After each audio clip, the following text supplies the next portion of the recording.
নমস্কার। আমাদের আজকের নিবেদন রবি ঠাকুরের ৩টি ভিন্ন রসের কবিতার সংকলন, জুতা আবিষ্কার, আমি ও সাধারণ মেয়ে। কবিতাগুলি শুনে আপনাদের কেমন লাগছে তা কমেন্ট করে জানাতে ভুলবেন না কিন্তু। আর সেই সঙ্গে যদি ভালো লেগে থাকে তাহলে লাইক করবেন এবং শেয়ার ও সাবস্ক্রাইব করবেন। তাহলে আপনাদের আরও নতুন কিছু শোনাবার উৎসাহ আমরা পাব। ধন্যবাদ।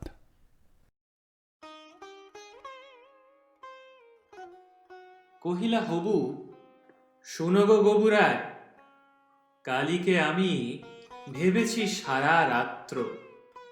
মলিন ধুলা লাগিবে কেন পায়, ধরণী মাঝে চরণ ফেলা মাত্র।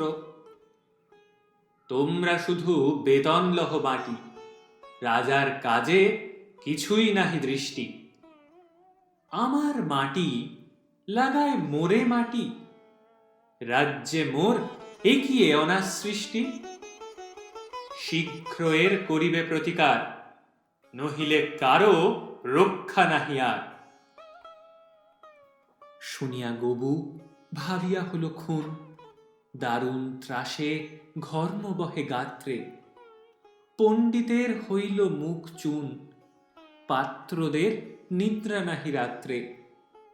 রান্নাঘরে নাহি কোচরে হাঁড়ি, কান্না কাটি পড়িল বাড়ি মধ্যে। অশ্রু জলে ভাসায় পাকা দাড়ি, কহিলা গবু হবুর পাদপদ্মে। যদি না ধুলা লাগিবে তব পায়ে, পায়ের ধুলা পাইব কি উপায়ে। শুনিয়া রাজা ভাবিল দুলি দুলি, কহিল শেষে, কথাটা বটে সত্য, কিন্তু আগে বিদায় করো ধুলি, ভাবিও পরে পদধূলির তত্ত্ব। ধুলা অভাবে না পেলে পদধূলা, তোমরা সবে মাহিনা খাও মিথ্যে। কেন বা তবে পুষিনু এতগুলা, উপাধি ধরা বৈজ্ঞানিক ভৃত্যে। আগের কাজ আগে তো তুমি সারো, পরের কথা ভাবিও পরে আরো।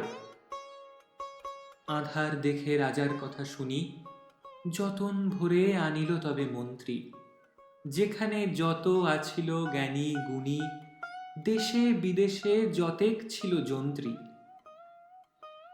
বসিল সবে চশমা চোখে আঁটি, ফুরায় গেল ১৯ পিপে নস্য। অনেক ভেবে কহিল, গেলে মাটি ধরায় তবে কোথায় হবে শস্য। কহিল রাজা, তাই যদি না হবে, পণ্ডিতেরা রয়েছে কেন তবে। সকলে মিলি যুক্তি করি শেষে, কিনিল ঝাঁটা ১৭.৫ লক্ষ। ঝাঁটের চোটে পথের ধুলা এসে ভরিয়া দিল রাজার মুখ বক্ষ। ধুলায় কেহ মেলিতে নারে চোখ, ধুলার মেঘে পড়িল ঢাকা সূর্য। ধুলার বেগে কাশিয়া মরে লোক, ধুলার মাঝে নগর হলো উচ্চ। কহিল রাজা, করিতে ধুলা দূর, জগৎ হলো ধুলায় ভরপুর। তখন বেগে ছুটিল ঝাঁকে ঝাঁক, মশক কাঁখে ২১ লাখ ভিস্তি। পুকুরে বিলে রহিল শুধু পাঁক, নদীর জলে নাহিক চলে কিস্তি। জলের জীব মরিল জল বিনা, ডাঙার প্রাণী সাঁতার করে চেষ্টা। পাঁকের তলে মজিল বেচা কিনা, সর্দি জ্বরে উজাড় হলো দেশটা। কহিল রাজা, এমনই সব গাধা, ধুলারে মারি করিয়া দিল কাদা। আবার সবে ডাকিল পরামর্শে, বসিল পুনঃ যতেক গুণবন্ত। ঘুরিয়া মাথা হেরিল চোখে সর্ষে, ধুলার হায় নাহি কোপায় অন্ত। কহিল, মহি মাদুর দিয়া ঢাকো, ফরাস পাতি করিব ধুলা বন্ধ। কহিল কেহ, রাজারে ঘরে রাখো, কোথাও যেন না থাকে কোনো রন্ধ্র। ধুলার মাঝে না যদি দেন পা, তাহলে পায়ে ধুলা তো লাগে না। কহিল রাজা, সে কথা বড় খাঁটি, কিন্তু মোর হতেছে মনে সন্দেহ। মাটির ভয়ে রাজ্য হবে মাটি, দিবস রাতি রহিলে আমি বন্ধ। কহিল সবে, চামারে তবে ডাকি, চর্ম দিয়া মুড়িয়া দাও পৃথ্বী। ধুলির মহি ঝুলির মাঝে ঢাকি, মহিপতির রহিবে মহা কীর্তি। কহিল সবে, হবে সে অবহেলে, যোগ্য মতো চামার যদি মেলে। রাজার চর ধাইল হেথা হোথা, ছুটিল সবে ছাড়িয়া সব কর্ম। যোগ্য মতো চামার নাহি কোথা, না মিলে এত উচিত মতো চর্ম। তখন ধীরে চামার কুলপতি কহিল এসে, ঈষৎ হেসে বৃদ্ধ, বলিতে পারি করিলে অনুমতি, সহজে যাহে মানুষ হবে সিদ্ধ।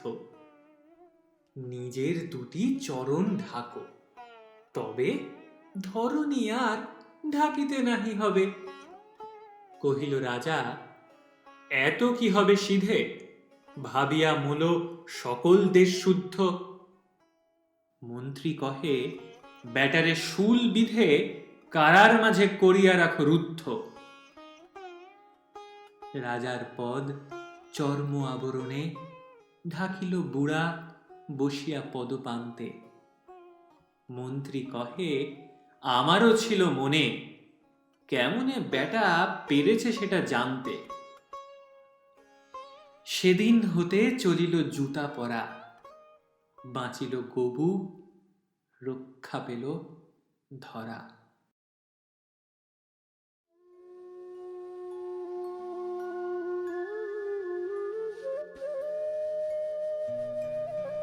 আমারই চেতনার রঙে পান্না হলো সবুজ, চুনি উঠল রাঙা হয়ে। আমি চোখ মেললুম আকাশে, জ্বলে উঠল আলো পূবে পশ্চিমে। গোলাপের দিকে চেয়ে বললুম, সুন্দর সুন্দর হলো সে। তুমি বলবে এ যে তত্ত্বকথা, এ কবির বাণী নয়। আমি বলবো এ সত্য, তাই এ কাব্য। এ আমার অহংকার, অহংকার সমস্ত মানুষের হয়ে। মানুষের অহংকার পটেই বিশ্বকর্মার বিশ্বশিল্প। তত্ত্বজ্ঞানী জপ করছেন নিঃশ্বাসে প্রশ্বাসে, না না না, না পান্না না চুনি, না আলো না গোলা, না আমি না তুমি। ওদিকে অসীম যিনি, তিনি স্বয়ং করেছেন সাধনা মানুষের সীমানা, তাকেই বলে আমি। সেই আমির গহনে আলো আধারের ঘটল সঙ্গম। দেখা দিল রূপ, জেগে উঠল রস। না কখন ফুটে উঠে হলো হাঁ, মায়ার মন্ত্রে, রেখায়, রঙে, সুখে দুঃখে। একে বলো না তত্ত্ব, আমার মন হয়েছে পুলকিত বিশ্ব আমির রচনার আসরে। হাতে নিয়ে তুলি, পাত্রী নিয়ে রং। পণ্ডিত বলছেন, বুড়ো চন্দ্রটা নিষ্ঠুর চতুর হাসি তার। মৃত্যুদূতের মতো গুঁড়ি মেরে আসছে সে পৃথিবীর পাঁজরের কাছে। একদিন দেবে চরম টান তার সাগরে পর্বতে। মর্তলোকে মহাকালের নূতন খাতায় পাতা জুড়ে নামবে একটা শূন্য। গিলে ফেলবে দিন রাতের জমা খরচ। মানুষের কীর্তি হারাবে অমরতার ভান। তার ইতিহাসে লেপে দেবে অনন্ত রাত্রির কালি। মানুষের যাবার দিনের চোখ বিশ্ব থেকে নিকিয়ে নেবে রং। মানুষের যাবার দিনের মন ছানিয়ে নেবে রস। শক্তির কম্পন চলবে আকাশে আকাশে, জ্বলবে না কোথাও আলো। বিনাহীন সভায় যন্ত্রীর আঙুল নাচবে, বাজবে না সুর। সেদিন কবিত্বহীন বিধাতা একা রবেন বসে নীলিমাহীন আকাশে, ব্যক্তিত্বহারা অস্তিত্বের গণিত তত্ত্ব নিয়ে। তখন বিরাট বিশ্বভুবনে দূরে দূরান্তে অনন্ত অসংখ্য লোকে লোকান্তরে এ বাণী ধ্বনিত হবে না কোনোখানে, তুমি সুন্দর, আমি ভালোবাসি। বিধাতা কি আবার বসবেন সাধনা করতে, যুগ যুগান্তর ধরে প্রলয় সন্ধ্যায় জপ করবেন, কথা কও কথা কও, বলবেন বলো তুমি সুন্দর, বলবেন বলো আমি ভালোবাসি।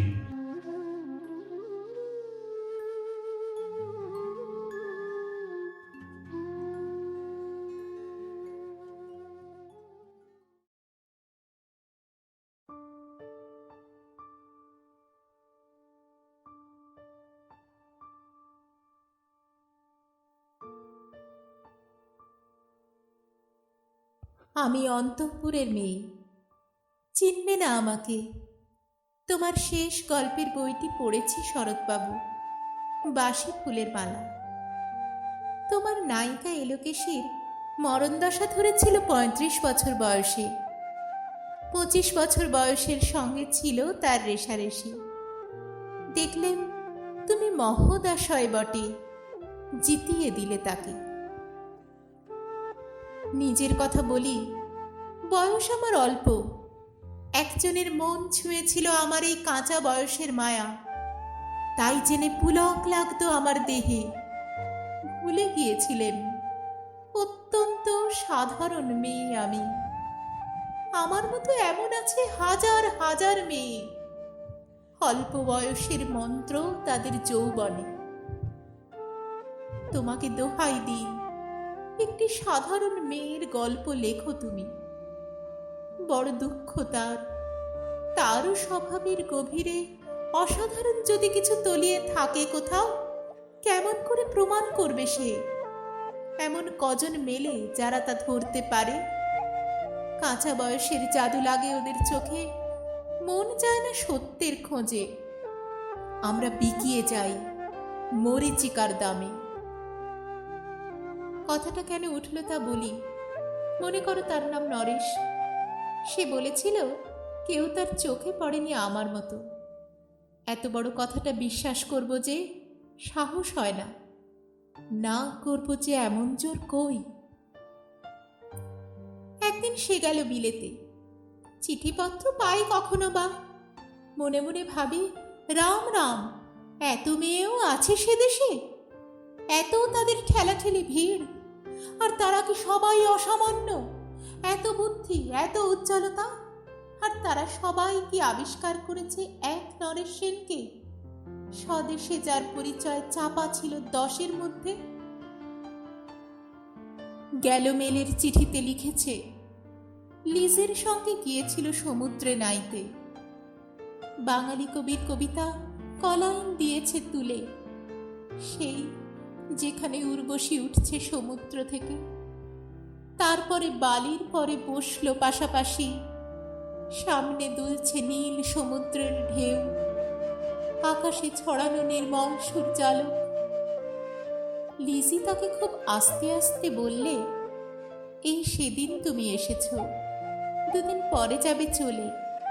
ঝিনুকের 2টি খোলা, মাঝখানটুকু ভরা থাক একটি নিরেট অশ্রুবিন্দু দিয়ে, দুর্লভ, মূল্যহীন। কথা বলবার কি অসামান্য ভঙ্গি। সেই সঙ্গে নরেশ লিখেছে, কথাগুলি যদি বানানো হয় দোষ কি, কিন্তু চমৎকার। হিরে বসানো সোনার ফুল কি সত্য? তবুও কি সত্য নয়? বুঝতেই পারছো, একটা তুলনার সংকেত ওর চিঠিতে অদৃশ্য কাঁটার মতো আমার বুকের কাছে বিধিয়ে দিয়ে জানায়, আমি অত্যন্ত সাধারণ মেয়ে। মূল্যবানকে পুরো মূল্য চুকিয়ে দিই, এমন ধন নেই আমার হাতে। ওগো, না হয় তাই হলো, না হয় ঋণী রইলেন চিরজীবন। পায়ে পড়ি তোমার, একটা গল্প লেখো তুমি শরৎবাবু, নিতান্তই সাধারণ মেয়ের গল্প, যে দুর্ভাগিনীকে দূরের থেকে পাল্লা দিতে হয় অন্তত 5-7 জন অসামান্যার সঙ্গে। অর্থাৎ সপ্তরথিনীর মার। বুঝে নিয়েছি আমার কপাল ভেঙেছে, হার হয়েছে আমার। কিন্তু তুমি যার কথা লিখবে তাকে জিতিয়ে দিও আমার হয়ে। পড়তে পড়তে বুক যেন ওঠে ফুলে, ফুল চন্দন পড়ুক তোমার কলমের মুখে। তাকে নাম দিও মালতী, ওই নামটা আমার, ধরা পড়বার ভয় নেই। এমন অনেক মালতী আছে বাংলাদেশে, তারা সবাই সামান্য মেয়ে। তারা ফরাসি জার্মান জানে না, কাঁদতে জানে। কি করে জিতিয়ে দেবে? উচ্চ তোমার মন, তোমার লেখনী মহীয়সী। তুমি হয়তো ওকে নিয়ে যাবে ত্যাগের পথে, দুঃখের চরমে শকুন্তলার মতো। দয়া করো আমাকে, নেমে এসো আমার সমতলে। বিছানায় শুয়ে শুয়ে রাত্রির অন্ধকারে দেবতার কাছে যে অসম্ভব বর মাগি, সে বর আমি পাবো না, কিন্তু পায়ে যেন তোমার নায়িকা। রাখো না কেন নরেশকে 7 বছর লন্ডনে, বারে বারে ফেল করুক তার পরীক্ষায়, আদরে থাক আপন উপাসিকা মণ্ডলীতে। ইতিমধ্যে মালতী পাশ করুক এমএ কলকাতা বিশ্ববিদ্যালয়ে, গণিতে হোক প্রথম তোমার কলমের এক আঁচড়ে। কিন্তু ওইখানেই যদি থামো, তোমার সাহিত্য সম্রাট নামে পড়বে কলঙ্ক। আমার দশা যাই হোক, খাটো করো না তোমার কল্পনা। তুমি তো কৃপণ নও বিধাতার মতো। মেয়েটাকে দাও পাঠিয়ে ইউরোপে, সেখানে যারা জ্ঞানী, যারা বিদ্বান, যারা বীর, যারা কবি, যারা শিল্পী, যারা রাজা, দল বেঁধে আসুক ওর চারদিকে। জ্যোতির্বিদের মতো আবিষ্কার করুক ওকে, শুধু বিদুষী বলে নয়, নারী বলে। ওর মধ্যে যে বিশ্ববিজয়ী জাদু আছে, ধরা পড়ুক তার রহস্য। মূঢ়ের দেশে নয়, যে দেশে আছে সমজদার, আছে দরদি, আছে ইংরেজ, জার্মান, ফরাসি। মালতীর সম্মানের জন্য সভা ডাকা হোক না, বড় বড় নামজাদার সভা। মনে করা যাক সেখানে বর্ষণ হচ্ছে মুষল ধারে চাটুবাক্য, মাঝখান দিয়ে সে চলেছে অবহেলায়, ঢেউয়ের উপর দিয়ে যেন পালের নৌকা। ওর চোখ দেখে ওরা করছে কানাকানি। সবাই বলছে ভারতবর্ষের সজল মেঘ আর উজ্জ্বল রৌদ্র মিলেছে ওর মোহিনী দৃষ্টিতে। এইখানে জনান্তিকে বলে রাখি, সৃষ্টিকর্তার প্রসাদ সত্যই আছে আমার চোখে। বলতে হলো নিজের মুখেই, এখনো কোনো ইউরোপীয় রসজ্ঞের সাক্ষাৎ ঘটেনি কপালে। নরেশ এসে দাঁড়াক সেই কোণে, আর তার সেই অসামান্য মেয়ের দল। আর তারপরে আমার নোটে শাকটি মুড়লো, স্বপ্ন আমার পুরলো। হায় রে সামান্য মেয়ে, হায় রে বিধাতার শক্তির অপব্যয়।